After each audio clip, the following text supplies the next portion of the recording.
Show అబ్బా, ఈ ఇంట్లో పని చేయాలంటే రోజు 1 లీటర్ జ్యూస్ తాగాలి.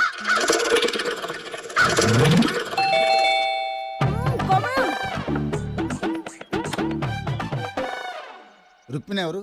నీకేమవుద్ది? ఏం కాదు. మరేంటి ఆ పిలవడం? రుక్మిణి గారు అను. రుక్మిణి గారు ఎవరు? నేనే. ఏంటి? మీకు 2 టెలిగ్రాములు వచ్చాయి. 2? చదువుకున్నావా? 10th pass. ఓ, ఇది చదువు చూద్దాం. నాకు ఇంగ్లీష్ రాక కాదు, నీకు వచ్చో లేదో చూద్దామని. ఒకటి గుడ్ న్యూస్, ఒకటి బ్యాడ్ న్యూస్. ముందే చదవమంటారు? ముందు బ్యాడ్ న్యూస్ చదవండి.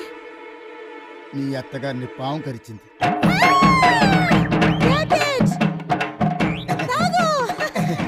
మరి గుడ్ న్యూస్ ఏంటి?